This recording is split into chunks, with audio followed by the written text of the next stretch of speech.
Lebih daripada 30 tahun saya melayani di dalam gereja. Dan di dalam pelayanan selama hampir 30 tahun lebih ini saya menemukan banyak orang mempunyai persepsi yang keliru tentang gereja. Dan ini menarik Bapak Ibu sekalian. Karena saya menemukan bahwa ternyata persepsi-persepsi yang keliru itu dibangun daripada pemahaman yang keliru juga. Input yang mereka terima tentang gereja itu input yang salah. Nah, saya perhatikan Bapak Ibu sekalian, banyak alasan-alasan orang menolak gereja.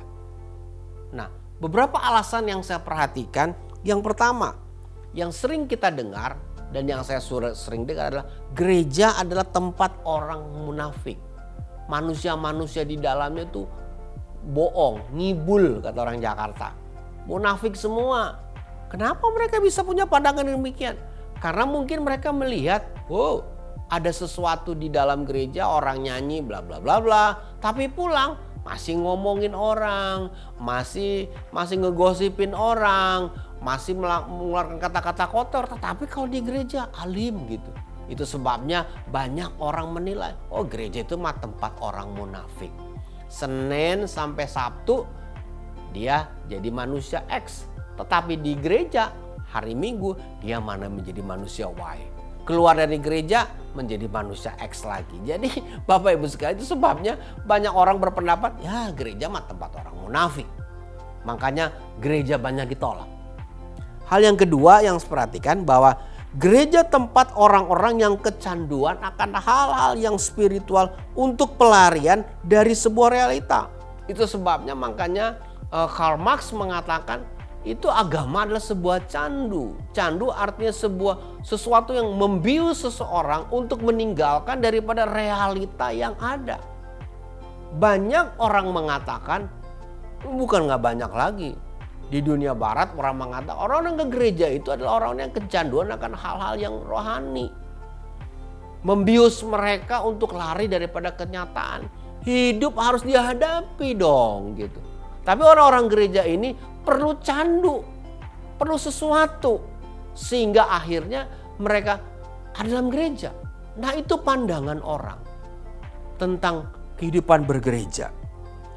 Lalu yang ketiga saya perhatikan bahwa gereja tidak relevan lagi dengan kemajuan zaman. Institusi kuno yang harus dihapus dari dunia modern. Suatu kali waktu saya membaca sebuah riset yang menunjukkan bahwa banyak anak-anak muda mengatakan bahwa gereja gak relevan lagi. Gereja merupakan institusi kuno yang harus dihapus dari muka bumi ini. Karena udah nggak ada ukurannya, nggak ada dampaknya sama kita, nggak ada kena-kenanya sama kita, kata orang Jakarta, kata anak-anak muda, nggak ada kena-kenanya sama kita ini. Apa sih ini ngomongin di gereja?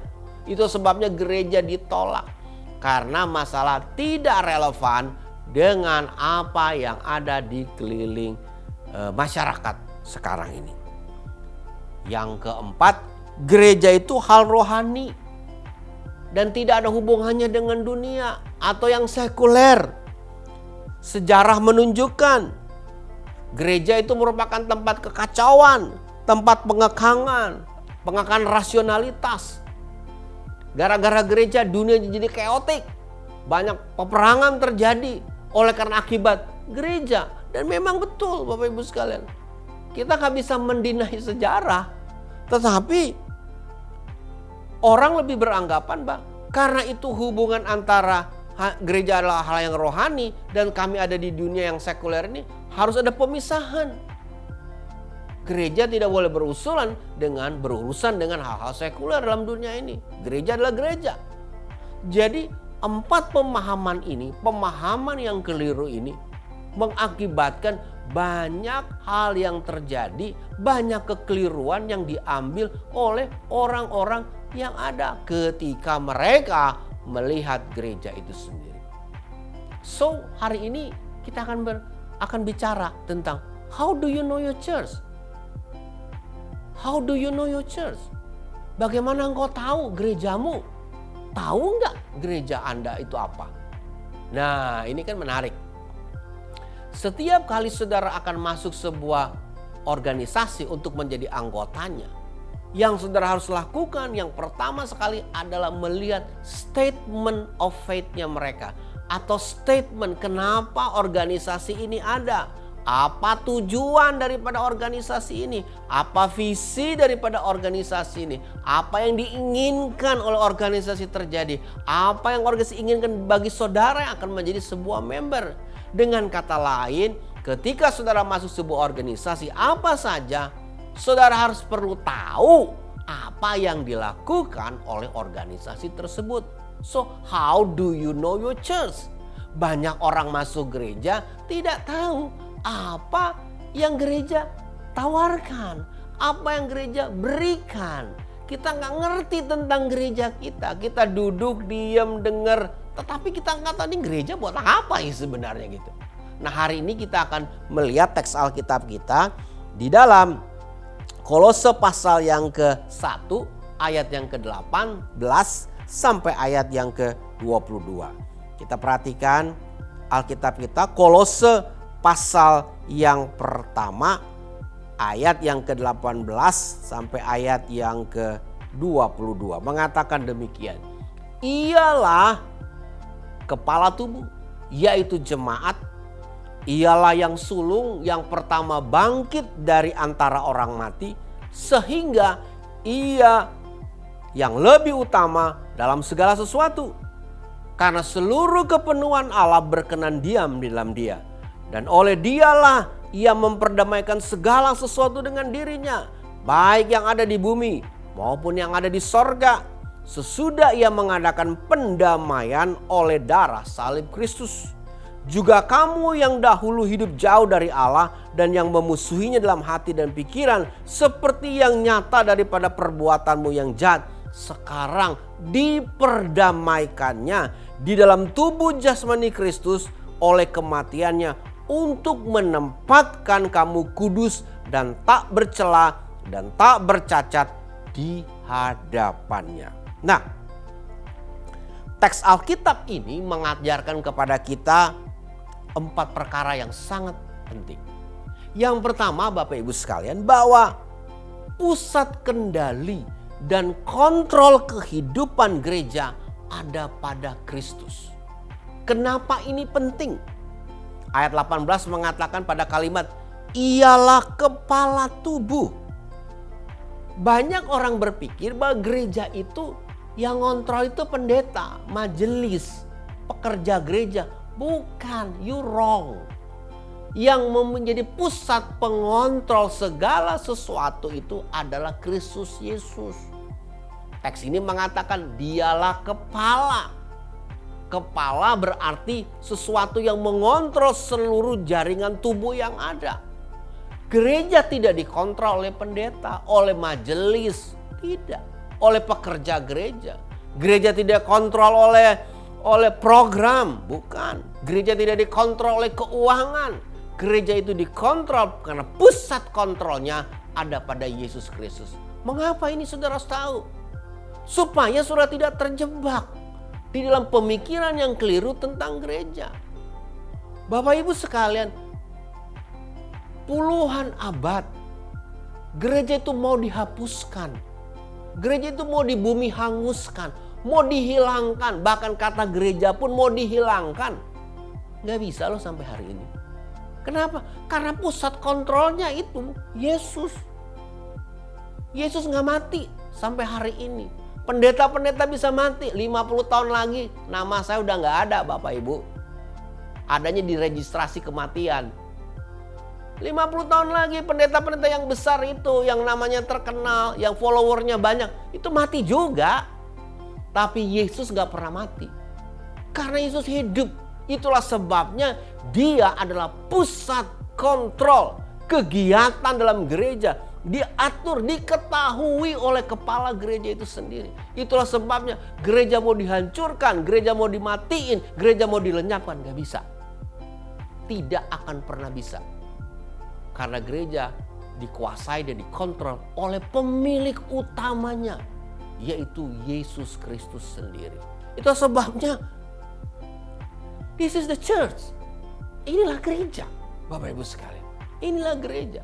Presiden organisasi bisa ganti berkali-kali. Tetapi gereja tidak bisa digantikan bosnya, kepalanya, pusat kontrolnya, yaitu Yesus Kristus sendiri. Hal yang kedua Bapak Ibu sekalian, prime person di dalam gereja adalah Kristus. Dalam ayat yang ke-18 dan 19 dikatakan, dialah melakukan segalanya. Dialah sehingga ia yang lebih utama dari segala sesuatu. Karena seluruh kepenuhan Allah berkenan diam di dalam dia. Wow. Artinya the prime person. Orang utama, orang terutama dalam gereja adalah Kristus, Yesus. Makanya dalam gereja itu selalu pemujaan itu kepada Yesus Kristus.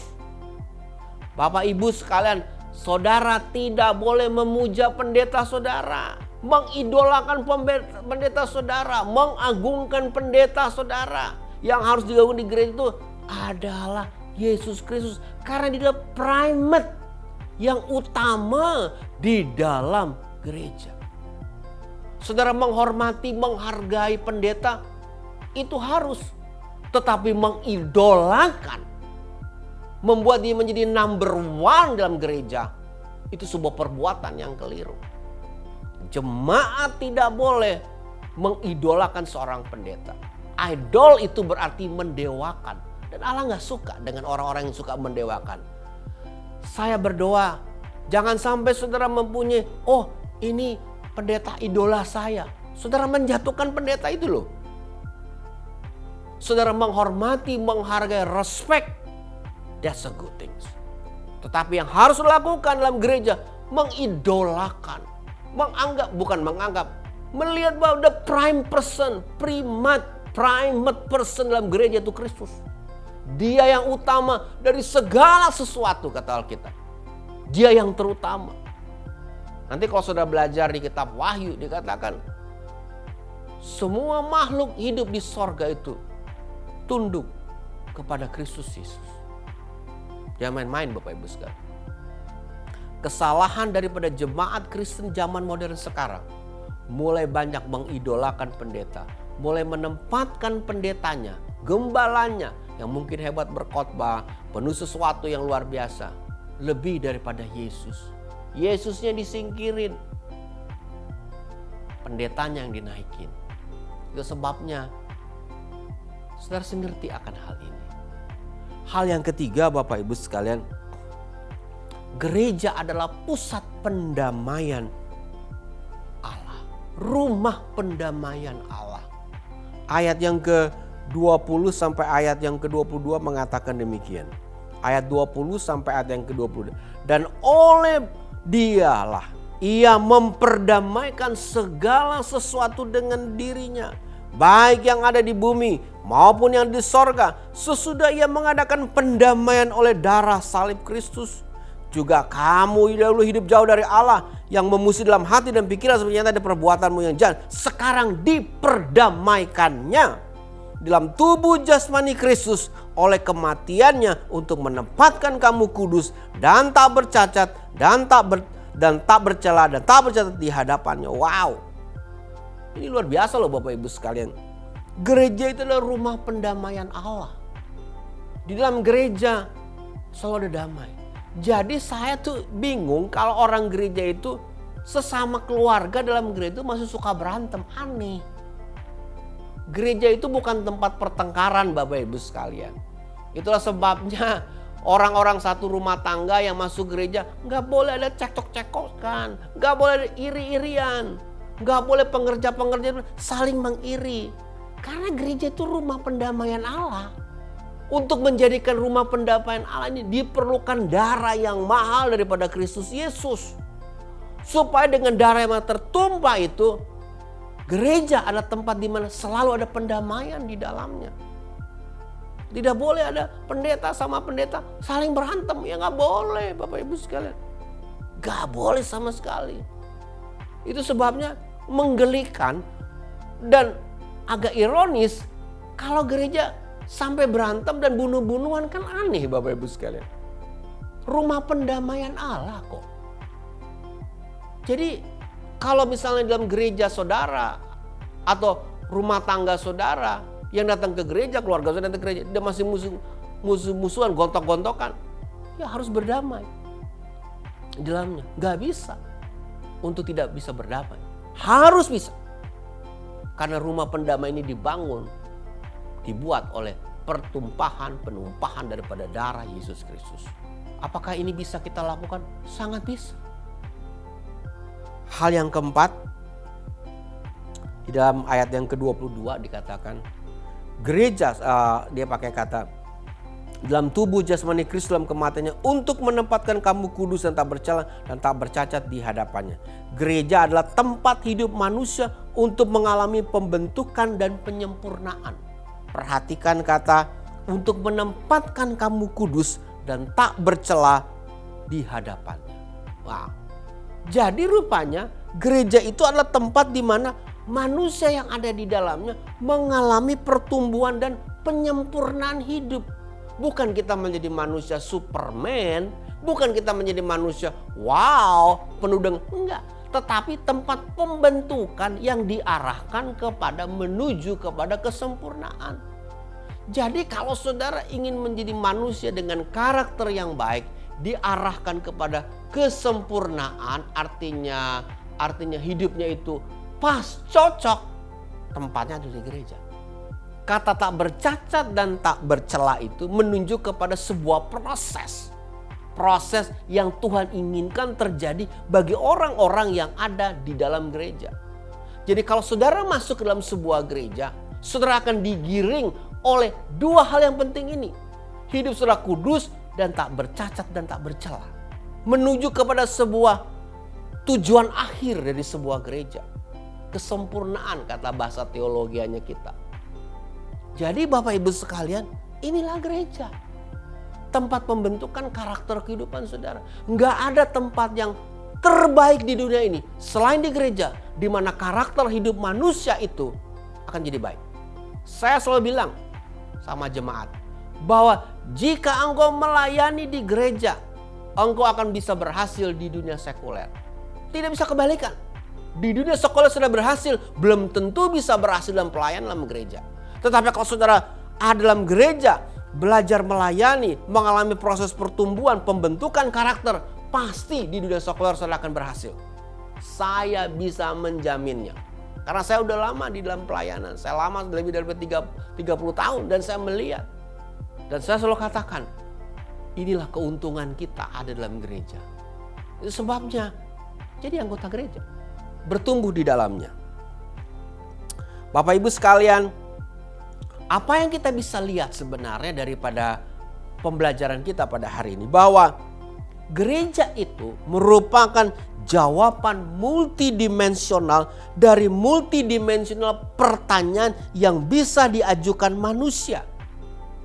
Jadi banyak sekali pertanyaan dalam dunia ini yang mungkin kalau kita secara pribadi kata terlalu banyak. Tetapi gereja bisa menjawab semua multidimensional pertanyaan yang bisa diajukan oleh manusia. Nah, ada seorang teolog terkenal namanya Thomas Aquinas. Dia membuat sebuah buku yang namanya Summa Theology. Tingginya segini Bapak Ibu sekalian.